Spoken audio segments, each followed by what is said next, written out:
Alright guys, welcome back. We're over here just checking out the TDI Toyota automatic setup here, and looks like my niece is already getting it set up for an overland rig.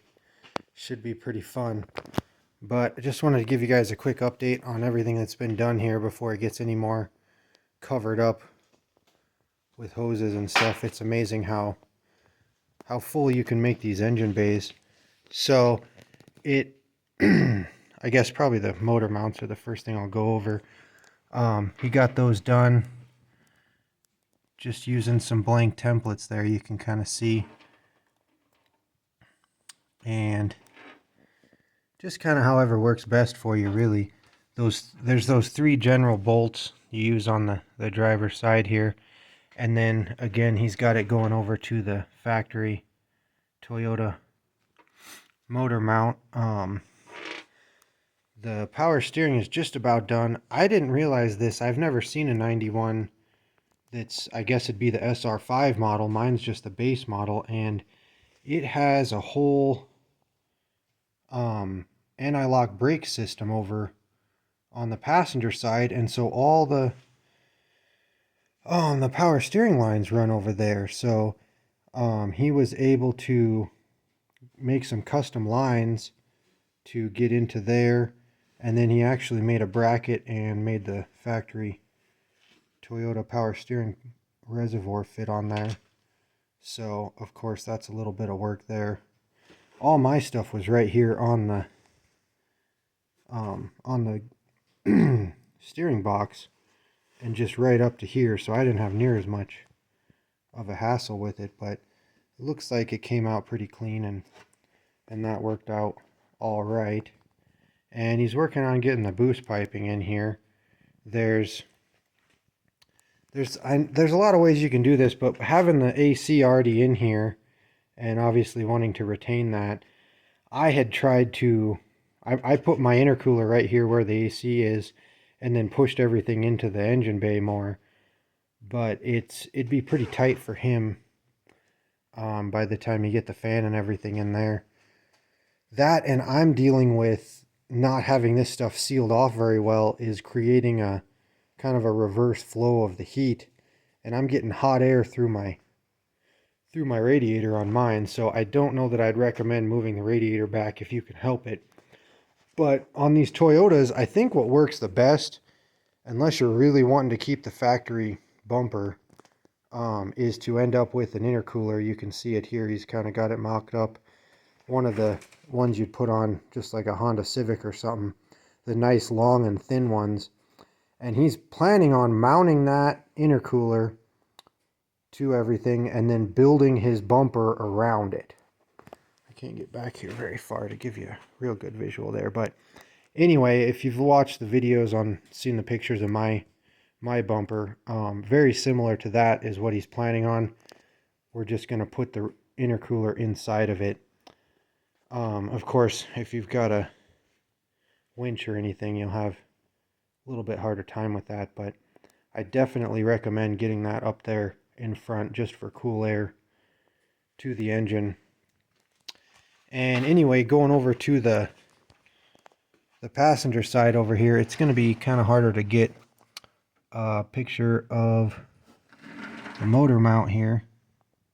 Maybe I can get down in there, but I don't think you're going to be able to see very well. Maybe I can get my light down in here, because of course on this side it's pretty much a flat plate there, and you kind of notch it around the oil drain there, and then again right to the factory motor mount. You just use some square tubing and obviously the plate on the engine, but then that's just again all Toyota after that, so it works pretty slick that way. And obviously this is the GTC 1549 turbo we talked about.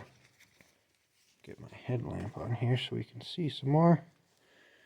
And this is kind of showcasing some of my brother-in-law's welding actually, but I think again, he got it tucked in here. He's getting pretty good at welding these things, because you can barely tell that this isn't the factory turbo.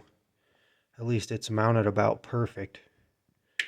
And obviously the boost piping and everything coming off of there. I think I probably should have gotten more of a video of this when I was in here. But anyway, this is just the VNT15's manifold, and then still kind of hard to get a video here, sorry. Got it welded there to the turbo. Just went ahead and cut the flange off because it just would be way too tight against the wheel well here with the BHW manifold we usually use. That one would put it right here against there. And not that you couldn't make it work, you can always move stuff around. I've got that whole side pushed in for my big GTC 2262 on mine, but ideally this keeps it tight to the engine and easy to work on. So it's just cool. He can weld those puppies right up and pretty much do whatever turbo you want there. So that's pretty much what we've got done so far. Again, you can see with that 2-inch thick adapter, there is all kinds of room to the firewall on this thing. Probably one of the biggest things we weren't paying attention to, if you remembered in the first part of the, or I should say the last part of the video, the first video I made on this, we had the engine hanging from the gantry crane, and so we couldn't really test out how the hood fit. And that was a really big mistake, because although these hoods are domed and you can kind of see, just looking here straight across, it kind of looks like the engine's sticking out, but with the dome of the hood it fits. But we actually ended up with an issue. We were planning on using the factory EGR valve here to use a shutoff on like a choke cable to be able to shut the engine down in the event of a runaway, being it's an automatic. And not looking at the hood clearance, that thing sticks out probably up here, and there's no way.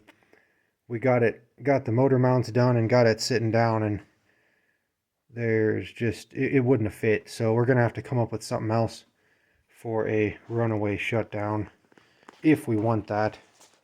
Because yeah, I mean, honestly, there's not a whole lot we could have done, because if you go ahead and look here, we've got less than an inch of clearance there to the differential, so there's really not a whole lot you could do. I think you could lean the engine over a little more. That would probably help. My Dakota, I did lean over even farther than this, and that may have let us come down a little more.